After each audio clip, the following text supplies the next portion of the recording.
Welcome back to the second hour of the show with no name for April the 12th, 2013. It's a Friday. Oh, we got income tax coming up. That's I right. should take a look at that now that I've been... Got to be done by midnight Monday. There you go. Yeah, if you owe money. If you don't owe money, it doesn't matter. Yeah, it does. They can still find No, it. it doesn't. No, Oh, they doesn't? can't. They fine you based on what you owe. Oh, really? Yeah. Hope they Yeah. send mine in. Yeah. Hey, last night I was watching a fight and a baseball game broke out. What? Big brouhaha between the LA Dodger and the San Diego Padres. I'll bet you it was those guys from the Red Sox started it, right? Well, actually, no. It wasn't the Red Sox. It was Zach Greinke, who was pitching for the Dodgers, who they just paid $6 billion for, and Carlos Quentin, who came over from the White Sox to the Padres. And I guess there's been a little history between the two between the two players. Anyhow, when they were on the other teams? on other teams, yeah. And Quentin got hit the other night as well. And it was a 3-2 pitch. It was a one-run game, and he gets hit up in the shoulder. He throws the bat down. He goes running to the mound. Greinke throws the glove away, goes running towards home plate, and they meet shoulder to shoulder. Wait, the pitcher runs toward him? He threw his glove away. When he came out, he got off the mound, and he was ready for it. They went shoulder to shoulder.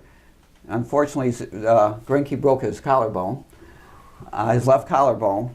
All the benches, everybody, and the Dodger came in. Piles, fight, blah, blah, blah. Wait, which one broke the collarbone? The pitcher? Pitcher. The pitcher? Greinke, yeah, the guy they just paid $6 billion for. Wow, he's pretty stupid too then, huh? Well, and he's also a small guy. Quentin's a good-sized guy. So they finally get this one done in about 15 minutes. They get it separated. And then later on, they got another fight. The Dodgers can go at it. It was Kemp and I forget who the Padre was. So they get chucked out. And then after the game, Kemp and the guy got thrown out with him went at it in the tunnel and they had to be separated. They interviewed Don Mattingly after the game. And Don Mattingly? because he's the Dodger manager. All right, and he says, this is stupid. He says, we're not throwing at the guy. It's a one-run game. It's a 3-2 count. He's not throwing at the guy. He said, that's absolutely stupid. And he says, if Quentin comes back from a suspension before Greinke can pitch, there's something wrong with that. He should be out as long as Greinke is out. So that's where it is. So that's the Dodgers end up winning the game 4-3.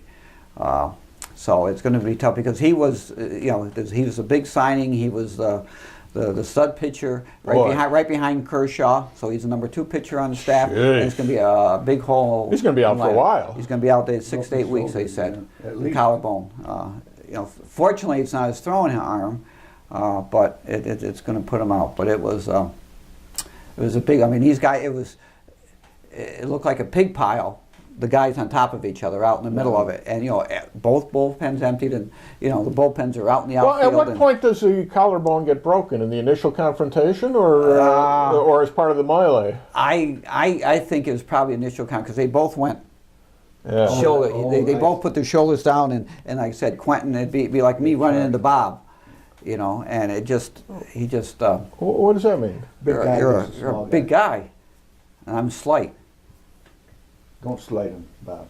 Okay, but it would. it was tough. And really, Greinke, when you see. Wait till Tuesday. But anyhow, so that was. So how much are you ripping off the school district, Gavin? I'm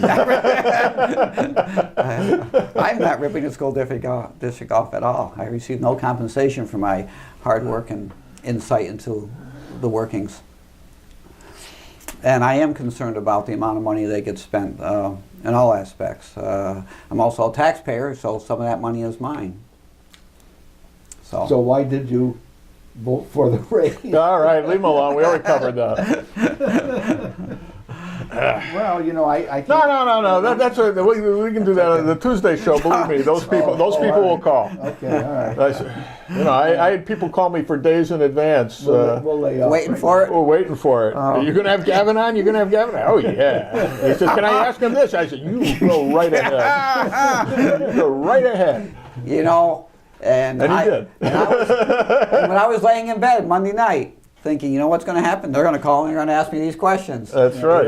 It's just you're not just a pundit anymore. Or a pretty face. Or just a pretty face. Well, I'll tell you, this little speech you gave, it sounded just like he was reading it, didn't it? It did. That's why I complimented him. That's why I said, where's your paper? Yeah, No that was paper, smooth. Just That's smooth. That's real smooth. I said, boy. You better be Remember that scene in Blazing Saddles after Gabby Johnson got up, and the mayor says, I hope you youngsters were paying attention.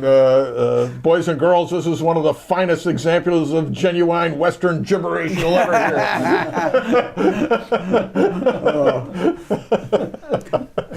Oh, wow. Now, being a baseball fan, Yeah. and I'm sure you've watched. I'm not anymore. The Red Sox lost twice this week, so but I'm not a fan anymore. Wow.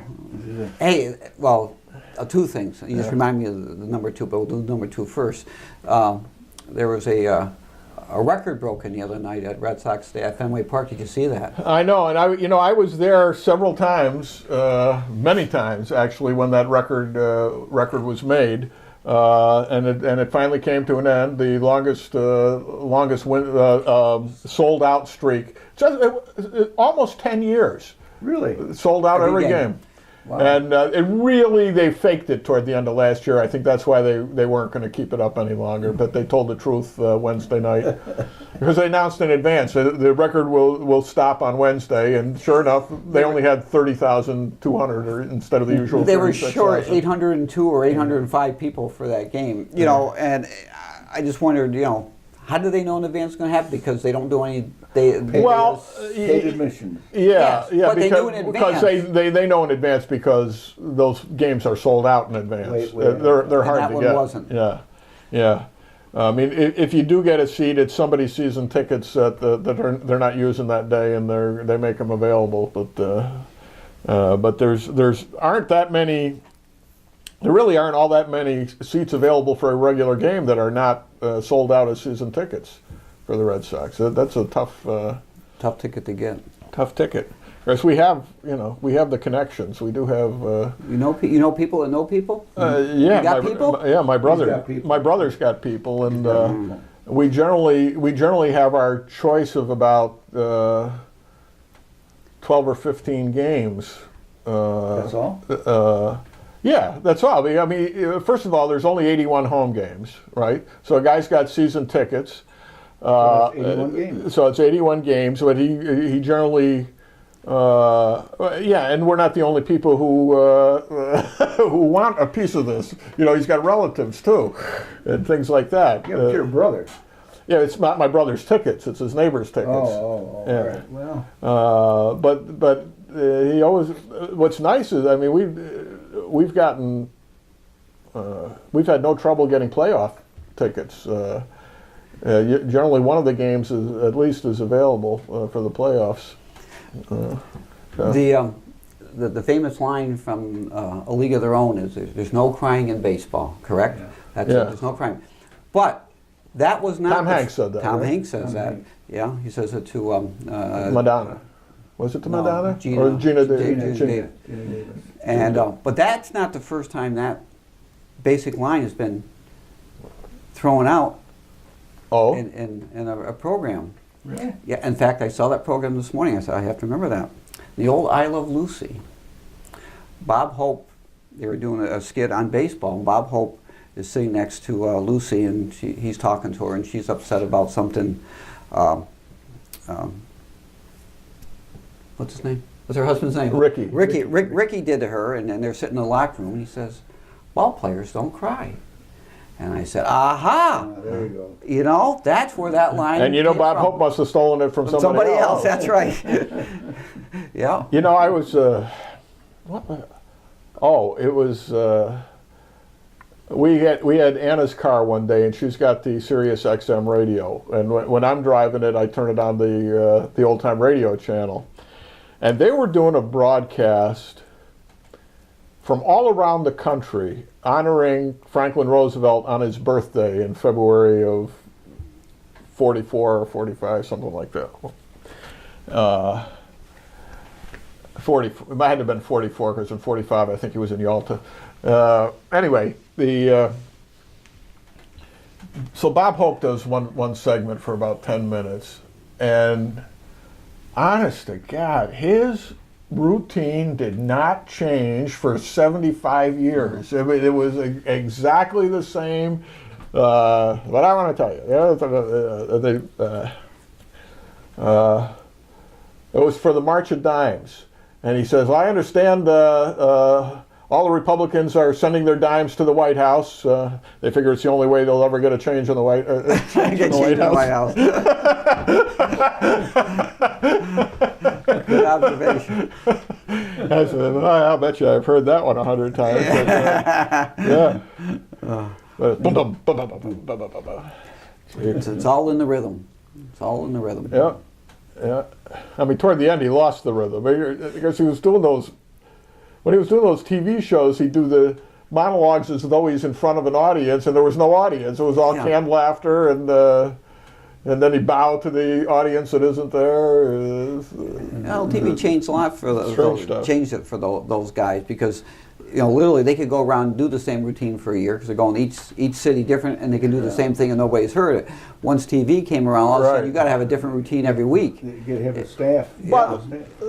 But they just recycle the same stuff. Well, it's great to be here in Khe Sanh. That's Vietnamese for Kansas City. Did you ever see so much goddamn mud in your life? Not since I left Alabama. Jeez. You remember when Jack Benny would do that routine with Mel Blanc? Is this the train to Tijuana? See, see. Well, what's your name? Cy. Cy. See. Now, they did that routine forever, over and over and over, and on television, and it was still funny every single time they did it. Well, I came across a script from one of the old Jack Benny shows, where they did a French version of it. Whoa. So you can translate some of that humor. So what do you plan on doing with Marie? Woo, we.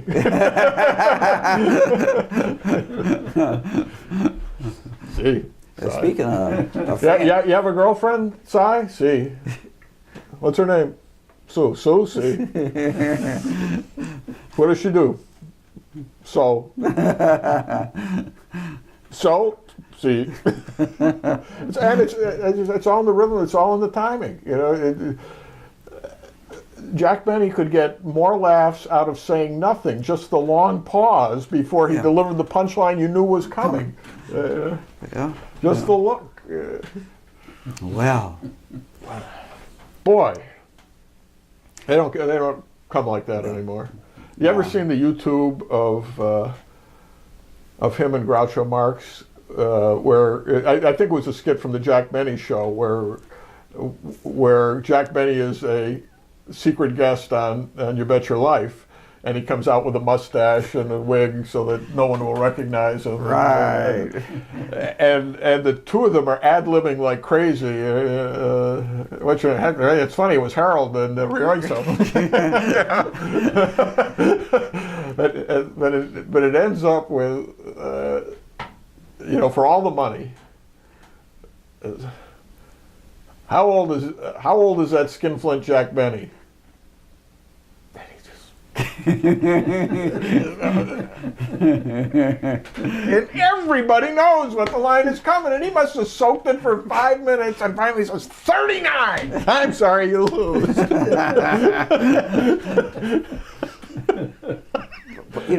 The two pros, the best in the field going at it like that, it's priceless. Look it up. So much of that humor was clever, and so much humor was thought-provoking. You had to be aware, and it wasn't in your face, it wasn't foul, it wasn't vulgar, it was genuinely funny. And when those things come on, we sit there and watch it with Misha, and the tears, it's hilarious. And this is probably a huge leap, but the only thing close to that is the stuff on Duck Dynasty. These guys are just so straight in the things that they say and how they say it. it's that reminiscent of that dry stand-up humor that these And guys present. I think those years of vaudeville they did, honing their skills, had a lot, because they just know how to feed an audience. Because they wouldn't survive if they didn't. Right, Yeah, right. Literally, they wouldn't survive. And what a difference! And you can see that in the the Marx Brothers movies that were based on their shows that they'd done 300 or 400 times on stage. They may be primitive from a cinematic point of view, but they're so loose. They're so loose doing the scenes. And you can see that they're ad-libbing while they're doing it, or they make it look like they're ad-libbing, which is even It's funnier. harder to act like that, yeah. But it's very clever, they're what they're doing, and they see the big picture and what to pull out that's going to be effective with the audience. And it helps if you're like Groucho, you're just naturally funny no matter what, or Benny, who's just got a natural sense of timing, no matter what he said. He could say anything and it would be funny. Yeah. Tony Bennett, and you'd laugh.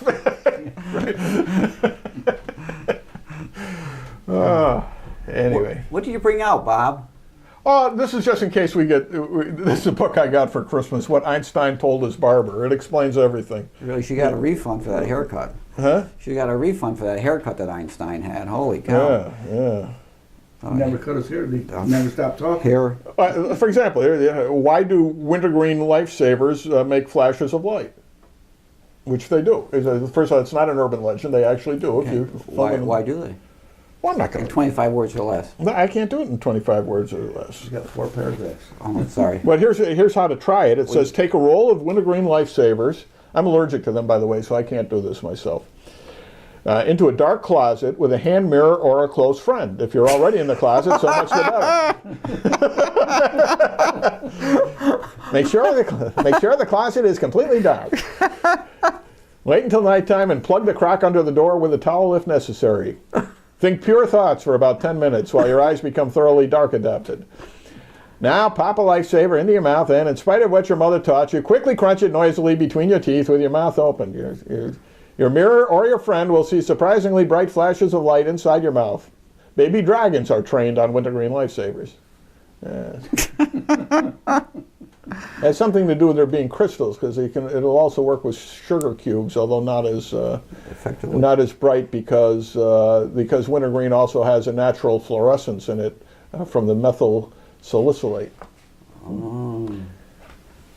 Here's what's going on. A crystal is, and of course, wintergreen lifesavers are basically crystals. They're little more than donut-shaped crystals of sugar, actually, with the wintergreen oil in it. Crystal is an orderly geometric arrangement of atoms all bound together into a sort of three-dimensional latticework structure. Examples that you may be familiar with are sugar, sucrose, salt, sodium chloride, those are crystals, quartz, silica, and diamond, an overpriced form of carbon. It has been found that crystals whose molecular arrangements are not symmetrical, that is, whose molecules are not situated identically in two opposite directions, are the best flashers. Interesting. When such a crystal is cracked open, the atoms are torn apart from one another and some of their electrons are torn off in the process. It's hard to believe, just from the chewing on them. Yeah. Crystal fragment A may wind up with more electrons than it deserves, while crystal fragment B may not have enough.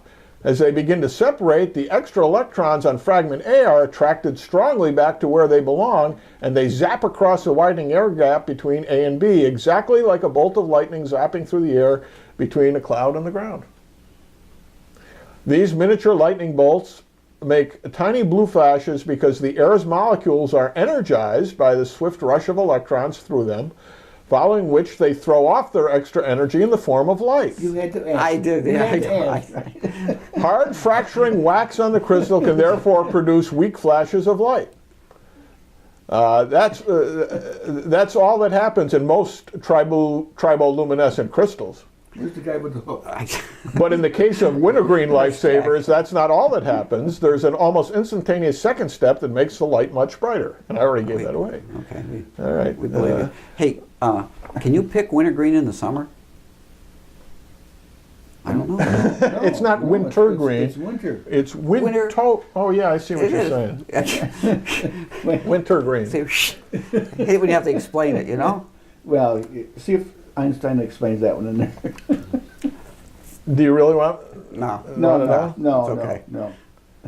Why does thunder sometimes sound like a sharp crack and sometimes like a low rumble? We had some of that earlier this week. We had last night. Huh? Yeah, because it's closer and farther away. Do you know how fast? That's thunder exactly travels? right. The right answer. You could have written this book. See that? Did your barber? What tell Gavin you? told No. his barber. That's You know, and that's, generally in the valley we get the rumble because it comes all the way down the valley. Oh. You can hear it Let rolling me tell down. you. Do you want to next thunderstorm? You come up here because my side porch trapped? is the greatest spot for a thunderstorm because we're above the valley and there's nothing between us and the river. And when it rumbles down the valley, it just rolls right up the hill You to can, me. you can feel it shake. Yeah. Yeah. You know how you can tell how far away the lightning is? You count. How high do you have to count? 1, a 2, a 3, 4. No. Yeah. The problem is not in the counting; it's in That's the going in the extrapolation of the number Yeah. of seconds. So what's the magic number? Let's see. I'm not sure. It's 5 to the mile. You get 5 seconds to the every, mile. Every 5 seconds to the mile, yeah. Really? Yeah, Remember that. Are you sure? yeah. You must have read the book.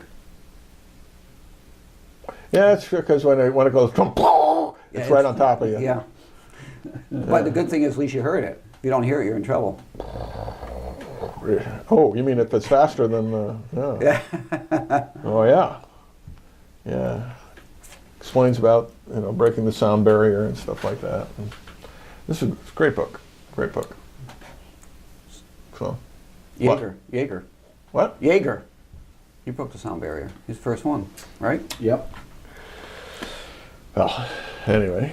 So we talked about baseball. We talked about thunder and lightning and wintergreen and whether wintergreen can be picked in the summer. Yeah. I'm allergic to that. I don't know why. What, Summers? Wintergreen. Wintergreen. And it's something How I did do. you find out? Yeah, It took a while. Why do they call it winter green when there's no green in the winter? Yes, there is. Haven't you seen my rhododendron bush? Oh, yeah. Yeah, but it's not winter back there anymore. It was. Yeah, but it was rhododendron is green all winter. You're up here on the hill. And it's deciduous and not coniferous. Because you're so high in the air that the wind just blows everything away. You know the opposite. The opposite of wintergreen. So you've been Snow White. Snow White? Snow White. You've been following this Dr. Gosnell trial in Philadelphia? No, what's... Yeah, you know why? Because the media is not covering it. No, you're watching the Arias trial every day. What's the trial? Explain this to me. Let me... Well, Kermit Gosnell is an abortionist in Philadelphia who was on trial for murder. And he's one of these late-term abortionists who firmly believes, as President Obama does, that a woman who goes in for abortion is entitled to a dead child. So there have been numerous cases, 4 of which I guess are part of this murder trial, where the child is born alive, and he then snips the spinal cord while the child is crying to kill it. And his defense is there's nothing wrong with it.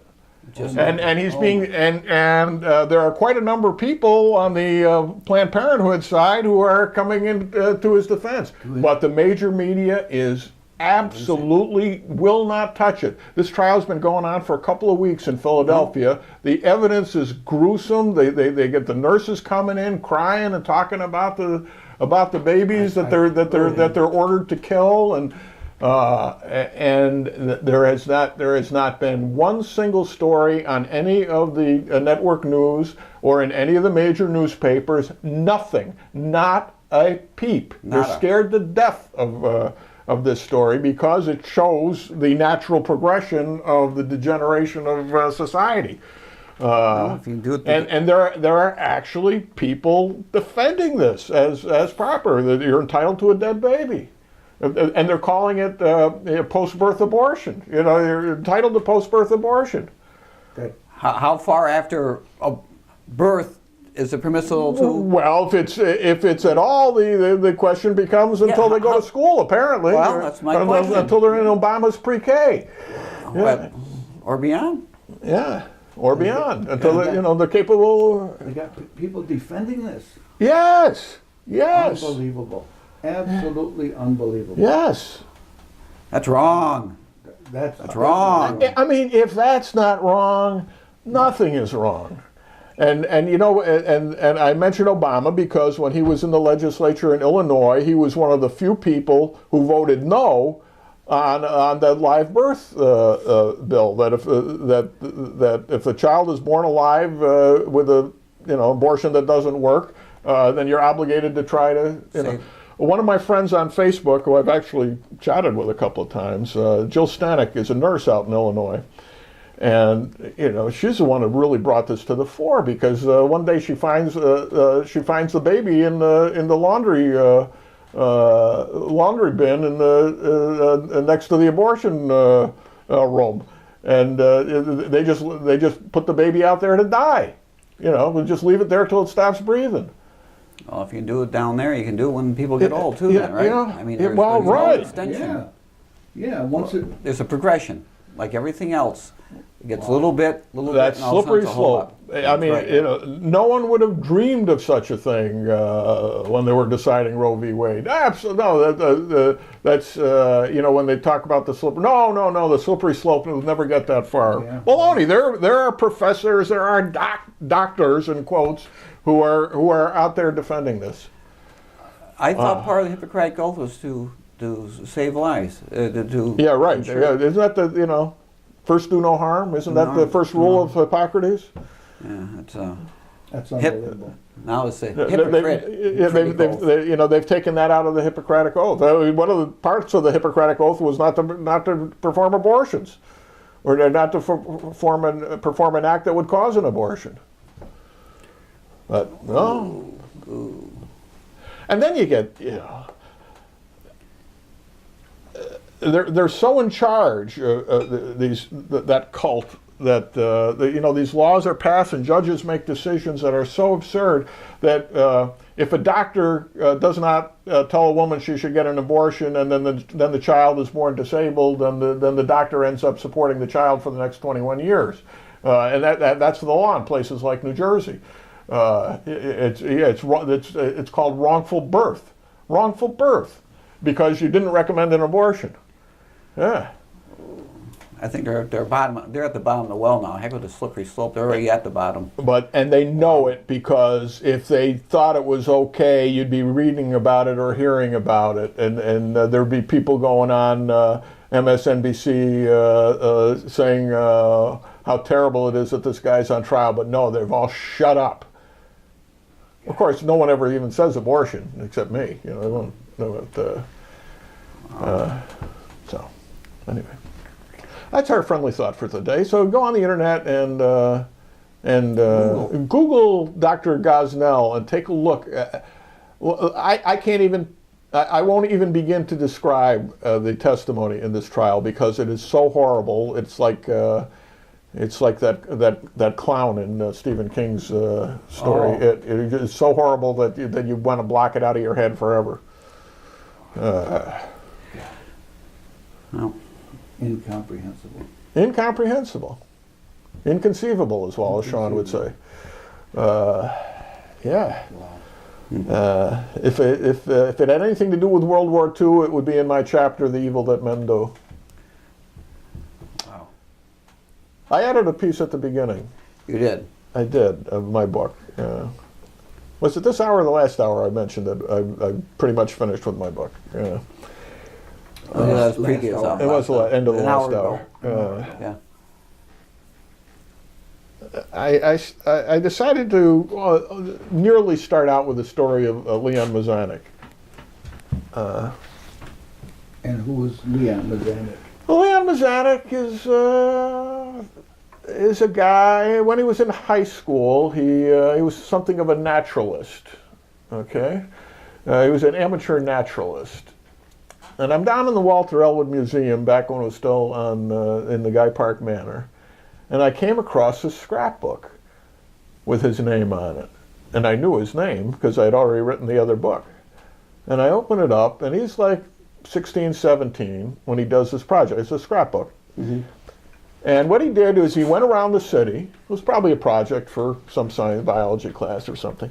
He goes around the city of Amsterdam and collects plant specimens, which he then pastes in the book. He identifies them, where he found them. A couple of them were in this neighborhood. And what its uses are, or what its known uses are, Mm-hmm. whether the medicinal uses for it, whether there's just weeds that he found around town, and it was fascinating, and he's on in 1945, March of 1945. He's on a destroyer off the coast of Japan, hooked up to the carrier USS Hancock. They're refueling when a kamikaze comes in, aiming for the aircraft carrier. It mostly misses the aircraft carrier, kind of tips a wing on the aircraft carrier, and then smashes into the destroyer.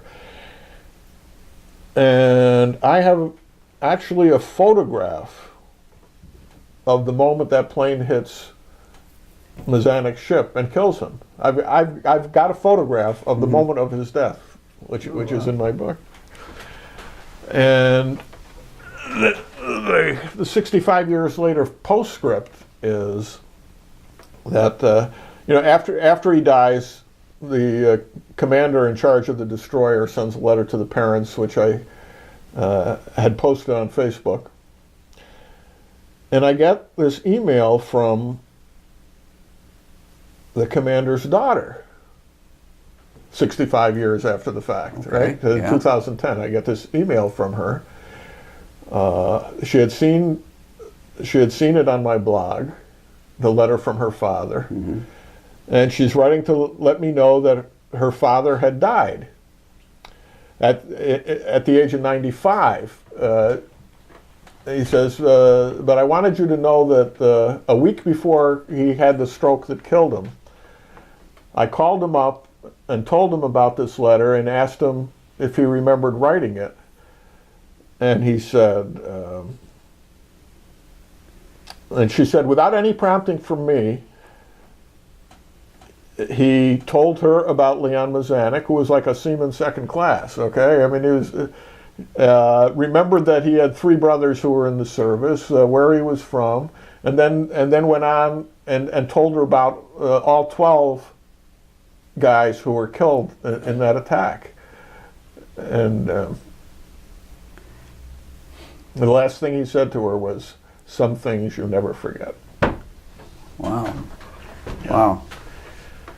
So that's almost opening the book. I put it after the Pearl Harbor attack, but before the parade.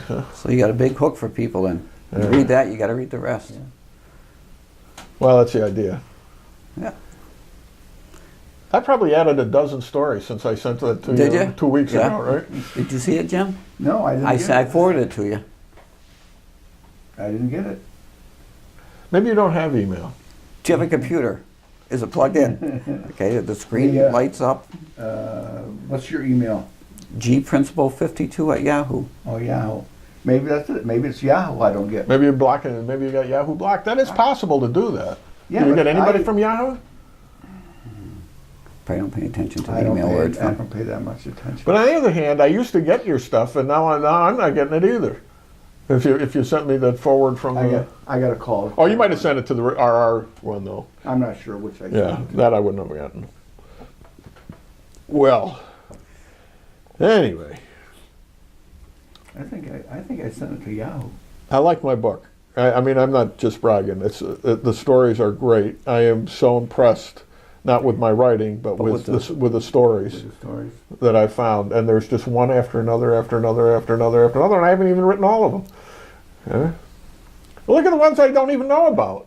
You know, I got a 90-something-year-old guy who's been itching to talk to me, and I actually had an appointment with him the moment Cy died. I was supposed to be at his house, and I'm here. Call them up here and with get the it. uncle. You know, you don't get a second chance sometimes. I know it. So many of the people I talk to especially have at already 90 gone. years old. Yeah. Yeah. Yeah. Yeah. So what else is happening? I'm just trying to think of what else is happening in the city. North Korea is still there, and South Korea. I Is still thought there. I thought yesterday was the day they were supposed to launch. It was supposed to be Wednesday. They were going to launch. Yeah, but they said now it might be somebody's birthday's coming up, isn't it? Yeah, that's what they said. His father's but the birthday. papers today say that they're capable of the nuclear attack. That's what the one agency I think said. you have to assume that. You know, you have to assume the worst. Yeah. Prepare Oh, for the yes. worst. Yeah. But it must be getting bad because I think I heard that they're sending the civilians home. Now, this is a serious question. You're the president of the United States, not necessarily this one. Let's say you're the president of the United States. In other words, I don't want to predict what this one would do. And North Korea's got one nuclear weapon and they launch it. And it takes out Tokyo or Guam, or it doesn't take out anything, but it goes off someplace. What's your response? Is it a measured response, or do you nuke them back in the Stone Age? They're already in the Stone Age. Turn into a testing ground over there? Well, I think you do the same thing that happened to Japan. You drop the bomb, or you Like for like?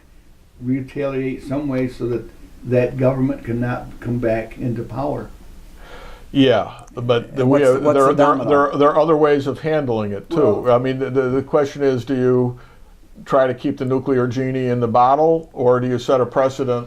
I mean, after all, Well, there hasn't been one dropped in anger Since 1945, since August 9th, 1945. Well, if there's a way to go in there and take out the government, then that's the way it should be done. As long as we're not going to spend a lot of lives, Right. you know. And I don't know how that would I'm be. sure we've got a lot of tactical weapons that are non-nuclear We do. that could be utilized. We've got if we neutron chose to bombs do that. someplace. I don't know what we've done with them. Assuming that They're still this there. president hasn't dismantled them all, because he was inclined to do so. We have all these drones that if they can send the drones over there and take out the government, you know, without sending personnel in, that's the way to go. If they have to send the personnel in, they should be Have them wear nuclear clothing, nuclear protective clothing. You know, what I mean, really, the natural inclination is, all right, you drop the bomb on us, and we're going to drop all of ours on you. Yeah. No, but that's not the. But you're going to kill an awful lot of starving Koreans in the process. Yeah, and a lot of South Koreans too, because the Well, fallout maybe. is going to travel. Well, not necessarily. Tactical nuclear weapons wouldn't necessarily do that. And what's the domino effect if we do? Yeah. If we But that's it. we retaliate in any way, what's the domino? On the other hand, Then Iran. you know, part of the reason for dropping the bomb on Japan was to get the attention of the Russians, who continued the war in Manchuria for 2 weeks after Japan surrendered. So maybe this would be a lesson for Iran, for example. But they're tough decisions. Those are the really tough decisions. Yeah. Really tough decisions. And obviously, nobody has been crazy about the idea of dropping an atom bomb since 1945, No. because they know, you know. They do know, and the fact that you have other places that have them that are less stable, you know, what's that going to put in their mind, and what are they going to? I mean, we could have taken care of Vietnam. We could have taken care of a lot of places with a nuclear weapon very quickly and saved a lot of lives. We could have easily done it in Korea the first time.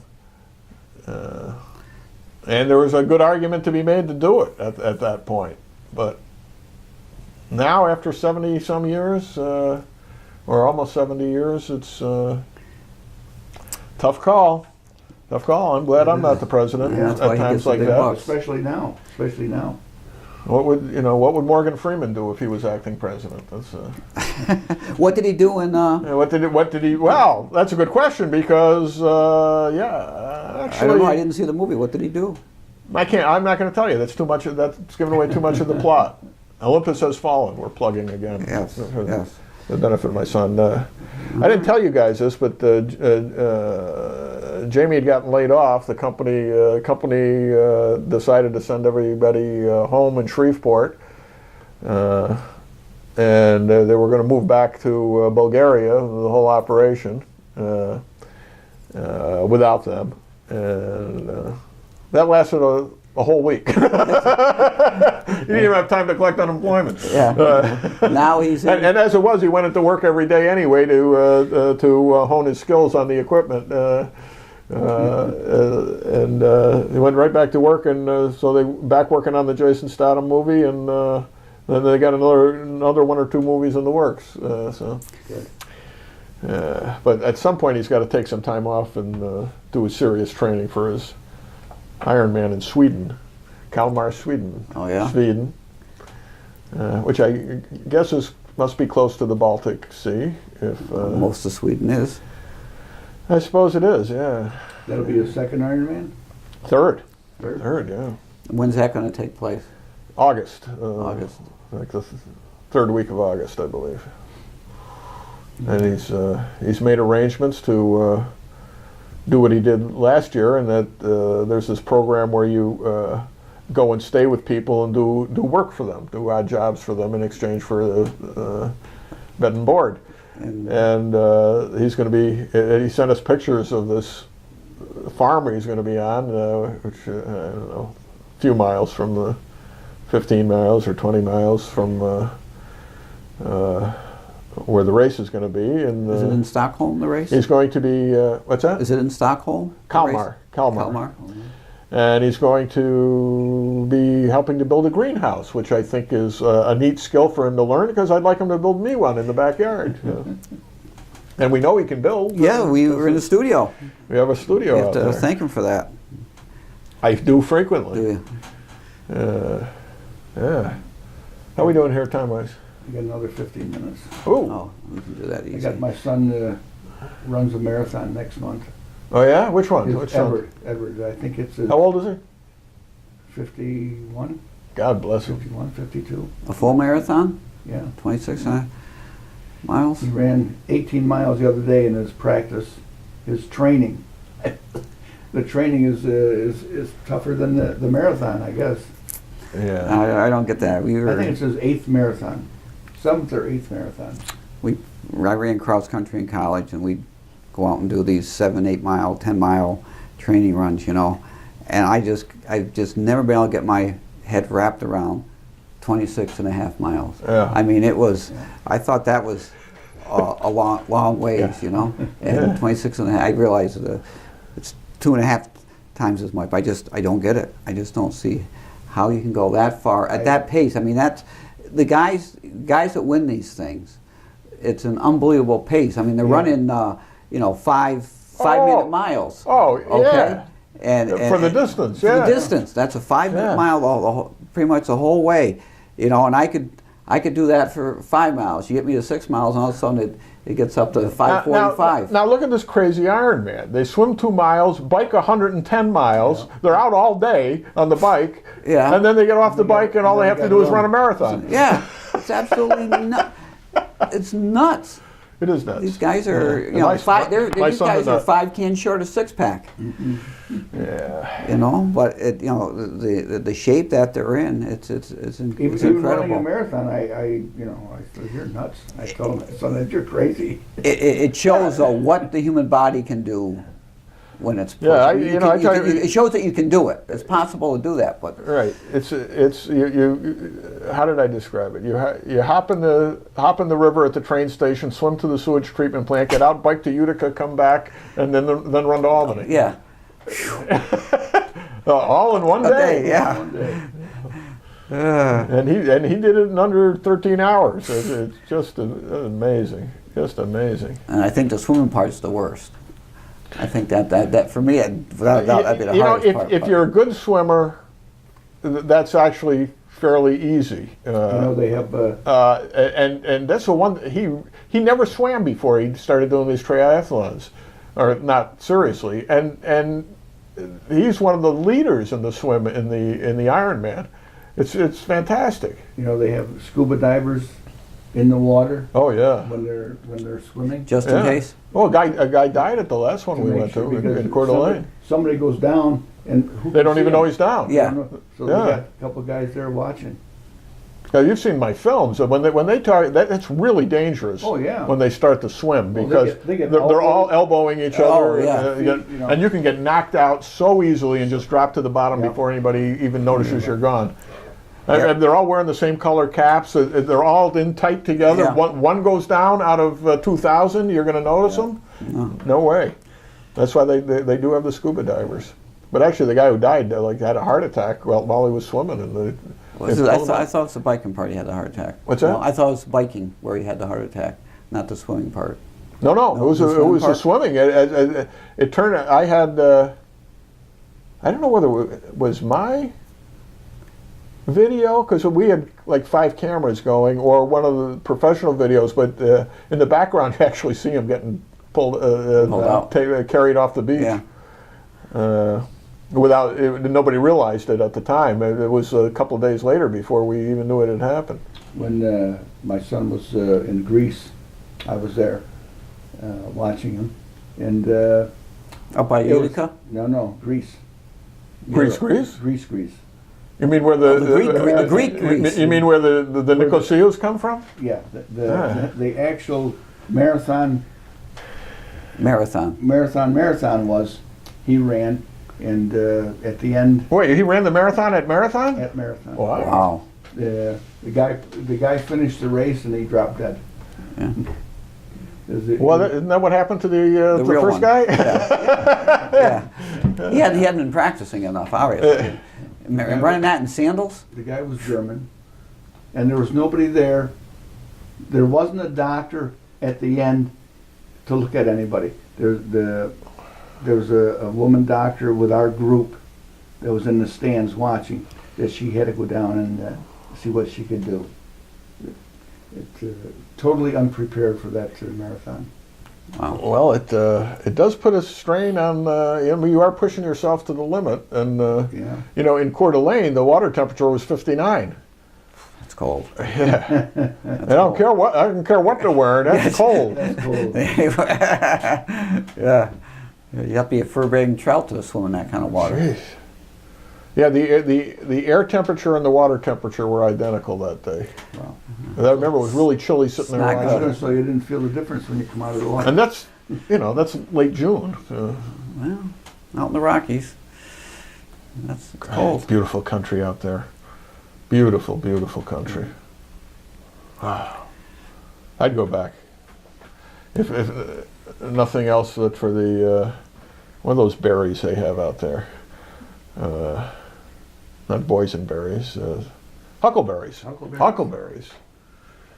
Here's something you may not know, speaking of huckleberries. Huckleberry Finn. Yeah. Is that where you come from? Moon River, when it was first written, Okay. the original title was Blue River.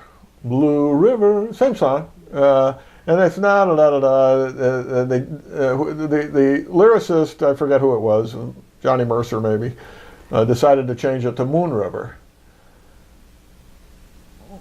But he never got around to changing what became like the signature line of the song. Waiting around the bend, my huckleberry friend, Moon River, because it draws up these images of Huckleberry Finn on the Mississippi sure. and all that, right? Yeah.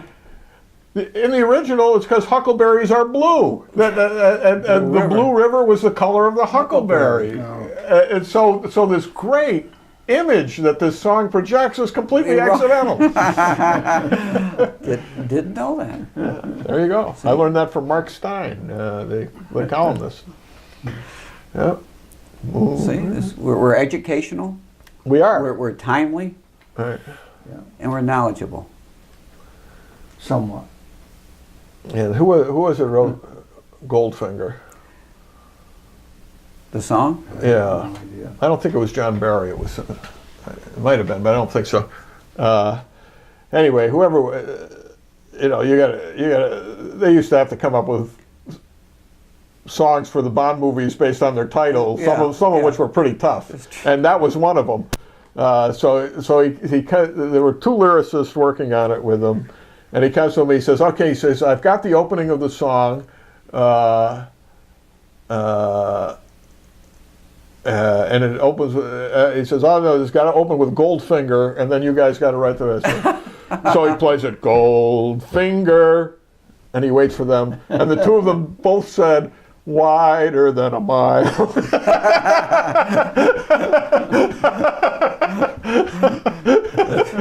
And it is practically Moon River, Goldfinger, Yeah. Moon River, except it's in a minor chord instead of the major. But, Oh, jeez.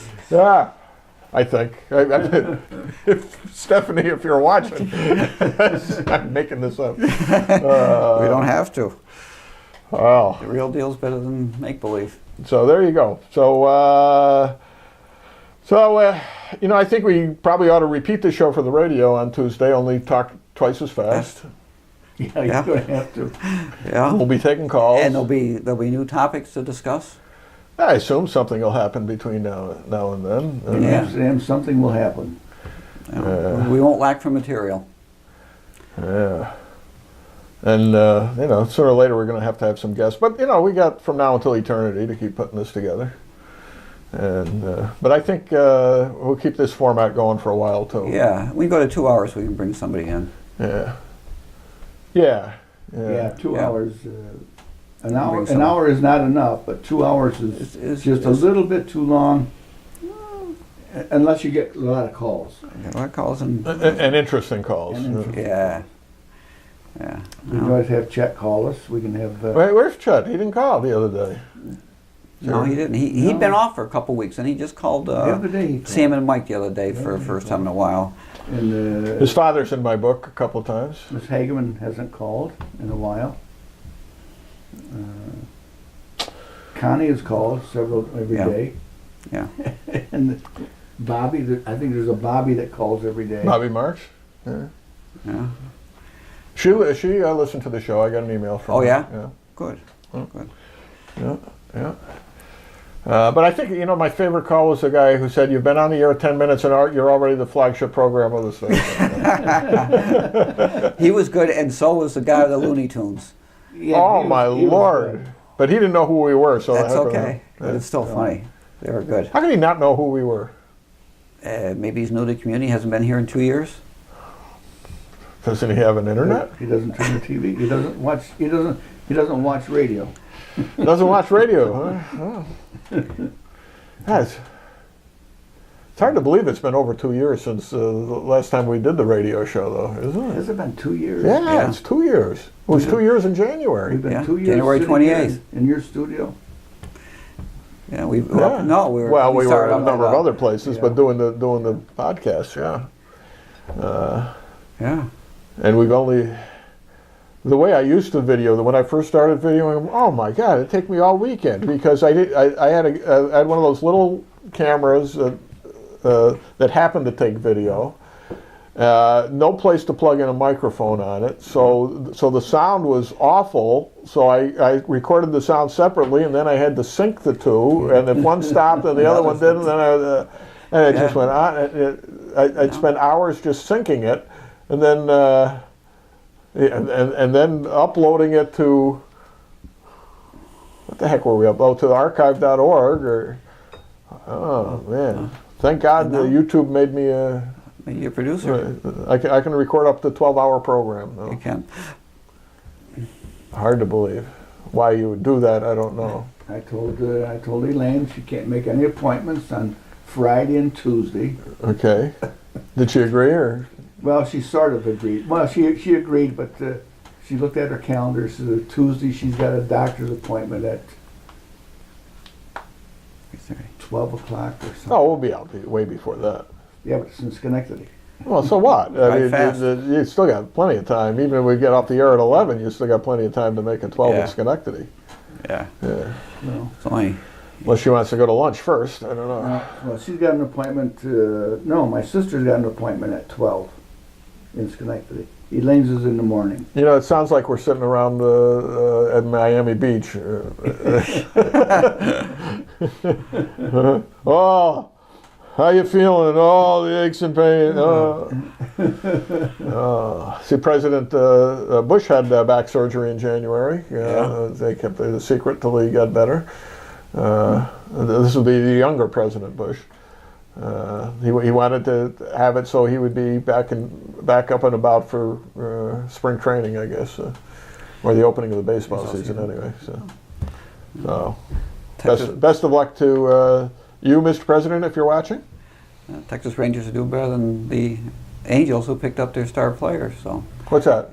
The Texas is ahead of the Angels in the standings right now. And they lost Hamilton. They picked up Hamilton from Texas last year. What's he doing this year? Anything? He was 0 for the first week, I think.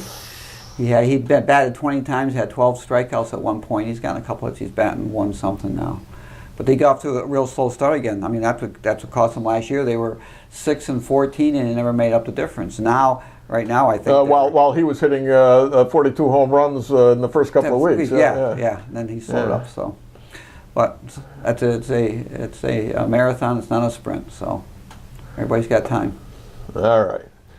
Well, I got to get back to my book. I got to put the pictures in. Gavin's got to work today, right? Yes, I do. And Jim's probably got some kind of doctor's appointment. So we're going to call it quits for now, and we'll be back on Tuesday on WCSS1490.com from 10 to 11, and back here next week at the usual time, which is whenever we finish uploading it to YouTube. So there you go. Usually, I got it up pretty quick last week. Yeah. I was up by dinner time anyway, both hours.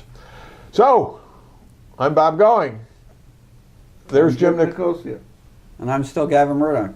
And we'll be back next week and Tuesday with more of The Show with No Name.